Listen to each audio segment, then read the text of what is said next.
La clave del enigma. Imagina un banco tan poderoso que podía mover dinero de dictadores, financiar operaciones secretas de agencias de inteligencia, lavar fortunas del narcotráfico y al mismo tiempo aparentar ser una institución respetable con oficinas en más de 70 países. Un banco que operaba en las sombras, entre la legalidad y el crimen, y que durante 2 décadas manejó miles de millones de dólares sin apenas rendir cuentas a nadie. Ese banco existió, se llamó BCCA, y su historia es considerada uno de los mayores escándalos financieros del siglo XX. Fundado en 1972 por el empresario pakistaní Agha Hassan Abedi, el BCCA nació con una promesa seductora: ser el banco del tercer mundo. Su objetivo oficial era ofrecer servicios financieros a países en desarrollo, conectar economías emergentes con los grandes mercados y convertirse en una alternativa al poder bancario occidental. En apariencia, era un proyecto noble, casi idealista. Pero detrás de esa fachada, el BCCA se transformó en una máquina de corrupción global, un sistema paralelo, donde el dinero sucio encontraba refugio y se multiplicaba sin control. Lo más perturbador de la historia del BCCA es la lista de sus clientes. Entre ellos había dictadores africanos, cárteles de la droga latinoamericanos, organizaciones terroristas, traficantes de armas, servicios de inteligencia y hasta celebridades del mundo de los negocios. Para todos ellos, el BCCA ofrecía lo mismo: discreción absoluta, ninguna pregunta incómoda, ningún registro exhaustivo. Si tenías dinero y querías esconderlo, moverlo o hacerlo crecer sin que nadie lo rastreara, este era tu banco. Las prácticas del BCCA incluían todo tipo de maniobras ilegales, desde la creación de cuentas fantasmas, a nombre de testaferros, hasta el uso de paraísos fiscales para ocultar la verdadera procedencia del dinero. También facilitaba transferencias para operaciones secretas de gobiernos, servía de intermediario en la venta ilegal de armas y, según múltiples investigaciones, fue clave en la financiación de grupos violentos en Oriente Medio. El BCCA era más que un banco, era una red global de poder oscuro. Durante los años 70 y 80, el BCCA creció a una velocidad vertiginosa. Llegó a tener más de 400 sucursales en 78 países y manejaba activos superiores a los 20.000 millones de dólares. Una cifra colosal para la época. Desde Londres, Luxemburgo, Panamá y Dubái, tejía una red invisible que le permitía moverse con libertad por los rincones más opacos del sistema financiero. Y aunque en repetidas ocasiones fue señalado por irregularidades, siempre parecía encontrar la manera de esquivar a los reguladores. Tenía amigos en todas partes, conexiones políticas y un ejército de abogados dispuestos a limpiar su imagen. El enigma que rodeaba al BCCA no solo estaba en lo que hacía, sino en cómo lograba mantenerse a flote sin que lo detuvieran. Algunos sostienen que su supervivencia se debía a que era demasiado útil para demasiada gente poderosa. Dictadores necesitaban un lugar donde esconder sus fortunas. Gobiernos necesitaban un canal para operaciones encubiertas. Narcotraficantes buscaban bancos dispuestos a lavar su dinero. Y el BCCA ofrecía todo eso, y más. Y si te apasionan estas historias donde los secretos financieros se entrelazan con la política, el crimen y las conspiraciones globales, este es solo el comienzo. Aquí en La Clave del Enigma, nos dedicamos a revelar los casos que los poderosos preferirían mantener en las sombras. Suscríbete y acompáñanos, porque lo que vas a escuchar te demostrará que la realidad supera con creces a la ficción. El escándalo del BCCA comenzó a estallar cuando distintos periodistas y organismos detectaron movimientos sospechosos. Había operaciones millonarias sin explicación, préstamos a empresas inexistentes, cuentas imposibles de rastrear. En Estados Unidos, el senador John Kerry y otros investigadores pusieron la lupa sobre el banco tras descubrir conexiones con narcotraficantes colombianos y redes de corrupción política. Poco a poco, las piezas del rompecabezas comenzaron a encajar, y lo que surgió fue un retrato aterrador: un banco convertido en eje de la criminalidad global. Pero ¿cómo logró el BCCA llegar tan lejos? ¿Qué técnicas utilizaba para ocultar el dinero? ¿Y quiénes fueron realmente los beneficiados de su red? Las respuestas a estas preguntas revelan una historia donde la frontera entre lo legal y lo ilegal prácticamente desaparece. El éxito del BCCA se construyó sobre una fórmula peligrosa: ofrecer a todos lo que nadie más podía dar. Para los dictadores, era un refugio seguro donde guardar fortunas robadas a sus países. Para los narcotraficantes, era la lavandería perfecta de sus millones en efectivo. Para las agencias de inteligencia, era una vía discreta para financiar operaciones secretas sin dejar huella en presupuestos oficiales. El BCCA se convirtió en un comodín universal, el banco de los que no podían confiar en ningún otro banco. Entre sus clientes más conocidos estaban figuras como Saddam Hussein en Irak, Manuel Noriega en Panamá y hasta miembros de la familia real saudí. También se vinculó con los cárteles de la droga colombianos, que encontraron en la red del BCCI una herramienta ideal para mover dinero desde América Latina hasta Europa y Asia. Y lo más sorprendente, se descubrió que parte de su capital provenía de inversiones de personajes con conexiones directas en Washington y Londres. Era un banco sin banderas, trabajaba con todos, sin importar ideología o moralidad. Lo que hacía al BCCI tan difícil de detener era su estructura. No operaba como un banco tradicional con sede fija y reglas claras. Tenía sedes en Luxemburgo, las Islas Caimán, Panamá y otros paraísos fiscales. Cada parte de su negocio estaba fragmentada en distintas jurisdicciones, lo que le permitía escapar de la supervisión de cualquier país en concreto. Si un regulador empezaba a hacer preguntas incómodas, simplemente movían la operación a otro lugar. Era como perseguir humo. Cuando parecía que lo atrapabas, ya se había desvanecido. Las investigaciones revelaron que el banco también participaba activamente en la venta ilegal de armas. Se sospecha que facilitó operaciones de contrabando hacia zonas de conflicto en África y Medio Oriente, y que incluso estuvo involucrado en el financiamiento de grupos insurgentes durante la Guerra Fría. Para algunos analistas, el BCCI era prácticamente una herramienta de la geopolítica global, un actor invisible que permitía a gobiernos y corporaciones jugar en las sombras.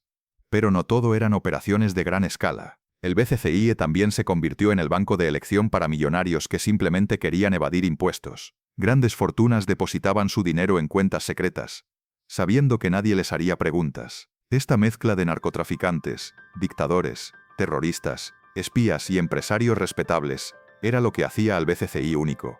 Un banco donde lo peor y lo más respetado del mundo se daban la mano. El verdadero problema empezó cuando los periodistas comenzaron a investigar. Uno de los más insistentes fue el reportero británico Duncan Campbell, quien en los años 80 publicó varios artículos denunciando irregularidades del banco. Paralelamente, en Estados Unidos, el senador John Kerry encabezó audiencias en las que salieron a la luz pruebas de lavado de dinero y conexiones con el narcotráfico.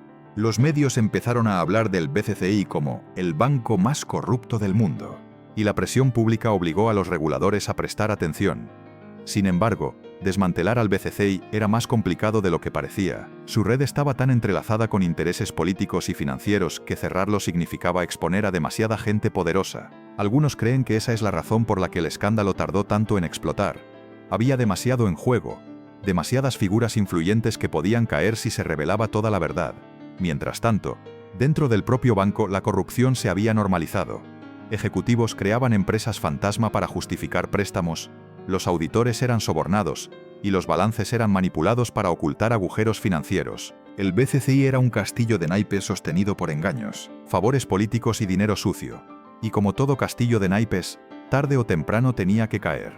Ese momento llegó a principios de los años 90, cuando una serie de investigaciones coordinadas entre Estados Unidos y Reino Unido comenzó a mostrar la magnitud del fraude. Se hablaba de pérdidas millonarias, de cuentas imposibles de rastrear, y de un agujero financiero que ponía en riesgo a miles de clientes. Lo que en un inicio parecía solo un banco sospechoso, pronto se convirtió en el epicentro de uno de los mayores escándalos financieros de la historia moderna.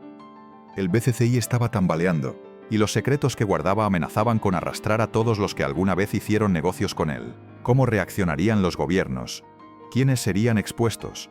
Y sobre todo, ¿hasta dónde llegaban las conexiones del banco con el crimen internacional? El colapso del BCCI comenzó como una grieta pequeña que pronto se transformó en un terremoto financiero. A medida que los reguladores estadounidenses y británicos profundizaban en sus auditorías, descubrían un entramado cada vez más complejo de empresas fantasma, préstamos incobrables y cuentas imposibles de rastrear. Lo que en un inicio parecía un banco agresivo con prácticas poco ortodoxas, terminó revelándose como un gigantesco fraude global.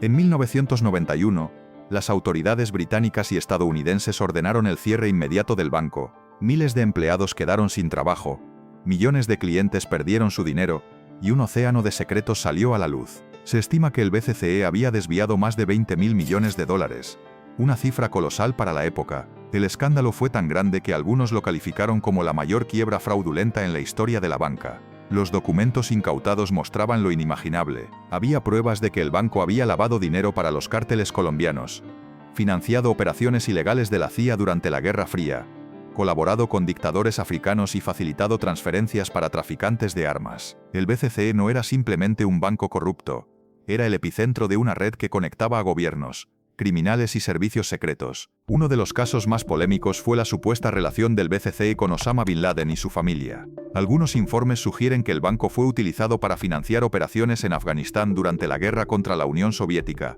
cuando Occidente apoyaba a los muyahidines. Aunque estas conexiones nunca se confirmaron al 100%, la sola sospecha alimentó la idea de que el BCC era algo más que una institución financiera.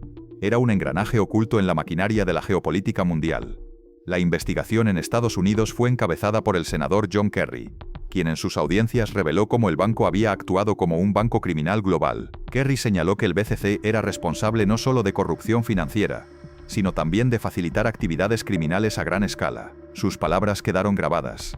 El BCC fue un banco que se construyó sobre el fraude y la corrupción, y que existió para los criminales. Pero la gran pregunta seguía siendo, ¿cómo había sobrevivido tanto tiempo sin que nadie lo detuviera? La respuesta parecía estar en las conexiones políticas. El banco tenía accionistas influyentes en Medio Oriente, amigos en Londres y Washington, y clientes demasiado poderosos como para ser expuestos sin consecuencias. Muchos sostienen que el BCC cayó no porque las autoridades decidieran actuar, sino porque ya era insostenible ocultar la magnitud de su fraude.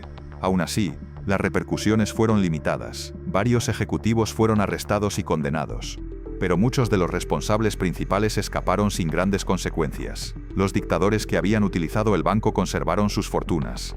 Los políticos que se beneficiaron de sus servicios rara vez fueron mencionados. El colapso del BCC mostró al mundo la magnitud de la corrupción global, pero también dejó claro que la justicia no siempre alcanza a los más poderosos. Y si esta historia te atrapa, recuerda que en La Clave del Enigma, seguimos explorando los secretos que los poderosos intentan ocultar. Suscríbete ahora y acompáñanos en este viaje, porque todavía queda mucho por revelar. Cada caso nos muestra que detrás del dinero y el poder, siempre hay un misterio que merece ser contado. El eco del caso BCC se extendió durante años. Miles de clientes comunes que habían confiado en el banco quedaron en la ruina. Gobiernos enteros se vieron obligados a revisar sus políticas de regulación financiera. Y en la prensa, el BCC pasó a ser sinónimo de corrupción bancaria. Sin embargo, los verdaderos secretos del banco, sus clientes más poderosos y las operaciones más delicadas, quedaron enterrados bajo capas de silencio y acuerdos políticos. Hoy, décadas después, el BCC sigue siendo un caso de estudio en universidades y foros de economía, no solo por la magnitud de su fraude, sino porque representa un espejo incómodo de lo que ocurre cuando la banca y el crimen se entrelazan. Fue un banco que no distinguía entre política, terrorismo o narcotráfico. Todos eran clientes, siempre que tuvieran dinero que ocultar. El cierre del BCC en 1991 no significó el fin de la historia, sino el inicio de una larga sombra que todavía hoy se proyecta sobre el sistema financiero mundial. Cuando el banco fue desmantelado, lo que quedó fue un agujero negro de preguntas sin respuesta. ¿Dónde fue a parar todo el dinero? ¿Quiénes fueron los verdaderos beneficiarios de las operaciones clandestinas? ¿Y cuántos secretos quedaron enterrados en archivos que nunca se hicieron públicos? Lo cierto es que, aunque el banco desapareció, sus prácticas nunca murieron del todo. El caso del BCCI demostró que siempre habrá instituciones dispuestas a cerrar los ojos si el precio es el adecuado. El lavado de dinero, la evasión fiscal y las operaciones encubiertas siguen siendo parte de la realidad bancaria internacional, solo que ahora bajo otros nombres y estructuras más sofisticadas. En otras palabras, el BCCI cayó, pero el modelo sobrevivió. Las lecciones fueron claras pero incómodas. Los gobiernos prometieron reforzar la supervisión financiera, cerrar paraísos fiscales y controlar con más firmeza las operaciones sospechosas. Sin embargo, 3 décadas después, siguen apareciendo filtraciones como los Panama Papers o los Pandora Papers, que revelan cómo las élites del mundo siguen ocultando fortunas en lugares donde la ley no llega. El fantasma del BCC hoy continúa vivo cada vez que surge un nuevo escándalo de corrupción financiera. Lo más perturbador es que, en su momento, el BCC hoy fue presentado como una institución respetable. Su publicidad hablaba de cooperación global, desarrollo económico y apoyo al tercer mundo. Pero bajo ese discurso de progreso, se escondía un imperio criminal que cruzaba fronteras y que servía tanto a dictadores como a servicios secretos occidentales. Ese contraste entre la imagen pública y la realidad oculta es lo que hace que su historia siga siendo tan fascinante. En cierto modo, el BCC hoy fue un espejo del mundo. Un lugar donde convergían políticos, mafias, agencias de inteligencia, empresarios y terroristas. Un espacio donde las ideologías no importaban, porque lo único que contaba era el dinero. Y ese es el verdadero enigma. ¿Cómo confiar en un sistema financiero global que, una y otra vez, se presta a servir como cómplice de los peores crímenes? El escándalo del BCCOI debería haber sido un punto de inflexión, y aunque marcó un precedente en la supervisión bancaria, también mostró las limitaciones de la justicia. Muchos de los peces gordos escaparon sin apenas consecuencias.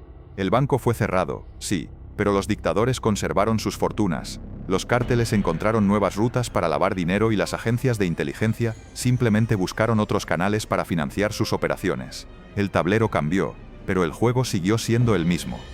A día de hoy, investigadores y periodistas siguen intentando desentrañar los secretos del BCCOI. Cada documento filtrado, cada testimonio olvidado, añade piezas a un rompecabezas que nunca termina de completarse. Quizá esa sea la esencia de este caso, un misterio financiero que nunca se resolverá del todo, porque implica a demasiados intereses, a demasiada gente poderosa que aún hoy prefiere mantener el silencio.